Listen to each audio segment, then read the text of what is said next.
Hey folks, I thought I'd talk about something other than steam Calliope whistles, pouring bronze, 30-ton boats. So I wanted to talk a little bit about this musical instrument I picked up on eBay. I bought it from a guy from Atlantic City, and he had it for 50 years. It was probably in his basement because he lived on a canal, and this thing's been underwater a couple times. It's called a musical electric bells made by the Deagan company. And here's the advertisement for it, and I'll read it to you real quick.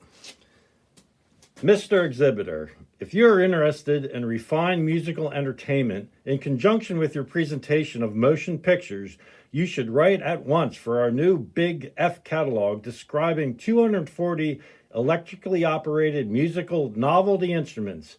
We beg you to call attention to our new, considerably improved musical electric bells. Made of the purest bell metal and sweet and mellow in tone, they can be played either soft or loud, single stroke or vibrating, at the will of the operator by merely pressing buttons conveniently located on the keyboard. So in the turn of the century, I'd say 1910, Mr. Deegan opened up a factory. He was 60 years old at the time, and his main claim to fame was these marimbas, or xylophones, or a little bit of everything. He claimed that his Honduras mahogany came from the south side in Honduras, and that the metal or the wood was, ultimately the finest wood in the world. And perhaps it was, because he really figured out how to make these things and make them sound perfect. So I guess his other claim to fame is, again, right around the turn of the century, you could call him the father of A440. He is the one that talked, convinced the new standard, and it was pretty much from the American Federation of Musicians to pretty much formally adopt A440 pitch as the universal pitch for orchestras and bands, and it was replacing the 435 frequency, which is vibrations per second.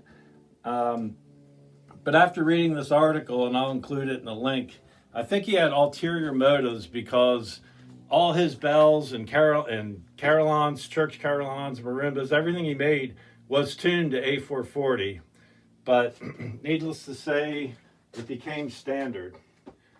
So my plans are with this musical bell is I would love to restore it to its original grand, what do we call it in the ad? The refined musical instrument. But it's just too far gone. The plywood, like I said, I think it's been underwater, and the plywood is all delaminated. That can't be salvaged. The studs to hold these echo chambers are all rusted. But the biggest thing is these solenoids. So when you press a key mechanically, or electronically rather, it would activate this plunger and would push it down and hit the bell. And even though that doesn't show a lot of movement, that's pretty much just enough to get it to ring. And but between the electrical wiring that they used to use, this cloth coverings, it's pretty much shot. I could use it. I could try to, and you can buy actually antique wiring, and I thought about doing that, but there's just too many things going on that I don't think that's going to work. Like even the coils, I tested a bunch, and some of them are dead, so I can rewind these. I've done it before on a lathe. I made a jig, put the lathe on the back gear so it spins real slowly, and I can get a nice job here, but there's contacts involved, and so I'm not sure yet which direction I'm going to go with that. I did think of an alternative. So this is your $7 eBay, or rather Amazon bell. This is the original bell that came with it. This is one of Deegan's bells. Not a real pleasant sound. Partly that is because of my coil and my mechanism here. But even when this thing was new, and there is one video on YouTube where you can hear what this sounds like. I got a lot of vibration coming from this hammer. We'll figure that out. But one of the features on the keyboard was you could play like the vibrating mode, like I just showed you, or you hit this. It's as simple as hitting the switch. Hit the switch, and that would give you just one pulse, which may sound better if you're trying to play a song. So, like I said, I'd love to restore it, but there's just some things that everything was nickel plated, and that's all peeling off. I'm going to take it apart. I'm going to save these pieces of wood just in case somebody needs them. The ones up here seem to be less damaged than the ones lower. Same thing with the coils.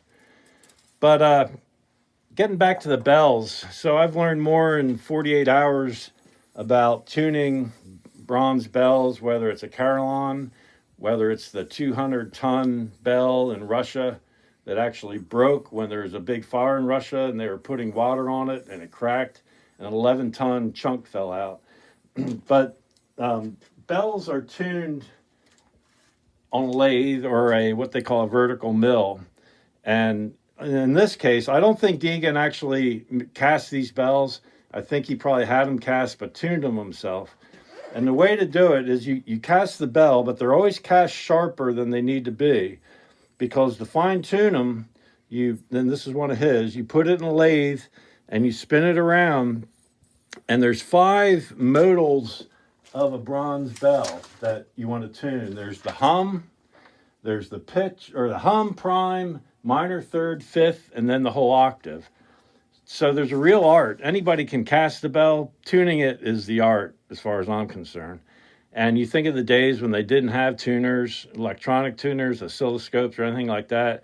They had to basically do it with tuning forks. So I was curious, and I went ahead yesterday, got in the foundry, and I cast a bunch of his bells. This was C. It's C for me. It was E for him. And there's some defects, but what's amazing is even with these defects, you can still get a sound out of them. And let me show you over here.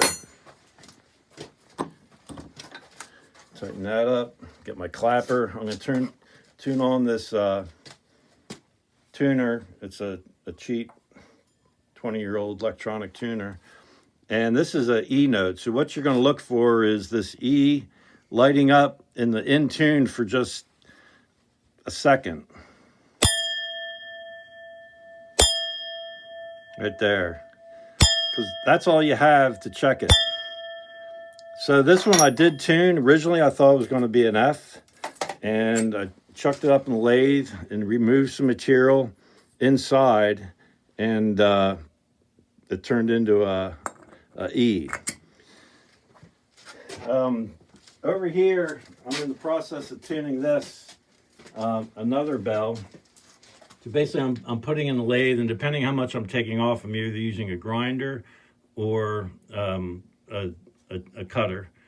You can see on this one, it actually has a hole in it. This was the last one I did. I poured it at 2200 degrees, what I thought, but by the time I got it was 20 degrees outside yesterday, and by the time I got to that, I'm sure the metal had cooled down. And but even with that cooled down, it still has a ring. What I come to find out also is that the metal I'm using, well, this one hasn't been tuned yet. This is, and these are sand casts, not the lost wax investment process. But what I come out is, this is silicon bronze. This is called bell metal bronze. This is 98% copper. This is 70% copper. And basically tin makes up the rest of the alloy. So even though these are silicon bronze and what I thought always had a nice ring, I got to get some ingots of this bell bronze and pour them. This was an item I've had for 20 years. I bought it at a flea market. I think it's from a Player Piano or Orchestron or a Glockenspiel or something.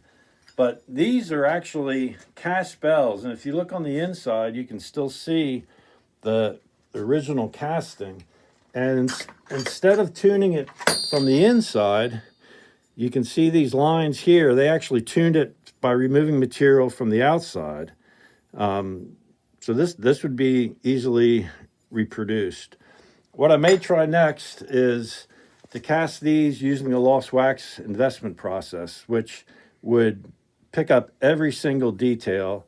And I think there'd be some shrinkage, 3/16 per foot, but they would all be same throughout the instrument. I don't intend on playing this at with an orchestra, so it's all relative. It'll be in tune to itself. So that's this winter's project, and when I get it tuned and fired up, I'll post another video.